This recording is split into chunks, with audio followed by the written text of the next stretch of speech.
Welcome back. Well, it's been called the popularity measure the TV bosses don't want you to see. Traditional rating surveys look at the numbers of people watching, but the Q-Scores looks at the attitudes of viewers. The company behind Q-Scores, ADA.TV, has also been investigating what viewers are recording on their personal video recorders, among other things. And for more on this latest research, we're joined by David Castran, the founder and CEO of ADA.TV. David, thanks so much for coming in. Just firstly, tell us a bit about what you do, what ADA.TV does. Well, essentially it's audience research. So we track every 4 weeks 2,000 viewers, so a total of 22,000 viewers in a year, measuring their attitudes. So the TV stations, just like Sky Business, has ratings that come in every day. What we measure is the viewers' engagement with the TV programs and personalities. So we track over 650 personalities on television, measuring their recognition, their popularity with viewers. And the programming data, one of the new additions that we've made recently has been to add measurement of where people are watching the TV shows. So essentially, you know, a measure of the source of viewing. So are you watching it through your IQ or your MyStar if you're in the regional markets? Also, we're measuring and tracking whether you've downloaded it from a website. Also, tracking whether you watched it live. So that combination of, you know, measuring viewership right across the various sources has been really interesting. Now, that research on the PVRs, it's shown up that there is quite a considerable amount of viewing.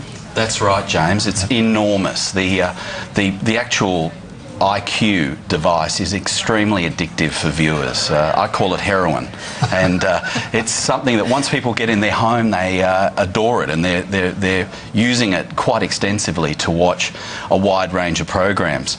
The good news for the TV networks is it appears that a lot of the viewing that we're measuring is incremental viewing. So they're using the IQ to actually watch a larger proportion of programs. Okay, and any other findings in the research about, you know, what they're recording in particular? Lots of interesting things there, Bridie. The thing that we're finding the most interesting is it doesn't affect all channels the same. Some channels are disproportionately affected more, others less. So, for example, a channel such as Showcase, you know, which had Dexter on it, that channel, almost half of its viewing is now not live. Wow. Wow. Enormous viewing. Now, when you track that channel in the ratings, it's relatively flat in the ratings. But our data is saying that channel has actually increased over the last 3 months. So the question becomes, you know, whether there is additional viewing occurring out there that's not currently being measured, but will in time by the rating system. So channels that have also been affected are Nat Geo, the National Geographic channel, documentaries, people finding documentaries they really like, and recording those as well. The least affected channels are the news channels and sport channels. Not surprisingly, because there's a use by date on a lot of the content. Right. Now, you're best known, I guess, for the Q-Scores. Now, tell us a little bit how they work. So that tracks individuals on television, correct? And that's right. Their popularity, or what do you call it, the way you measure that? The actual measure is whether or not you recognise the personality. Okay. So for Bridie, there'd be a photo of Bridie with her name underneath it. Do you recognise this presenter on television? Yes, no. And then there's a scale from favourite down to dislike. So people can tick a box how they feel about the presenter.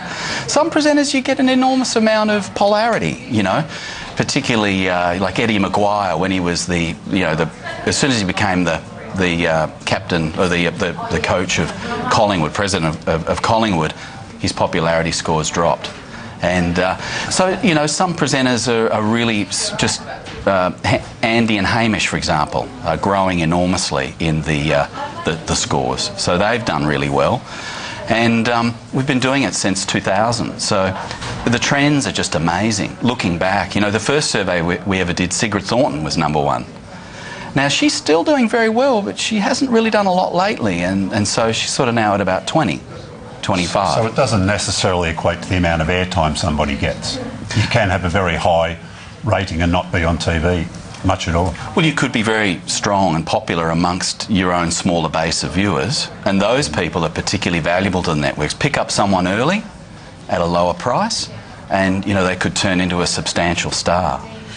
Obviously, these are, I guess, secretive for known as secretive for revenue reasons, that you're obviously paid to provide them. Would you ever see them becoming made more public and perhaps even advertisers using them for, to say pick a spokesperson for a campaign?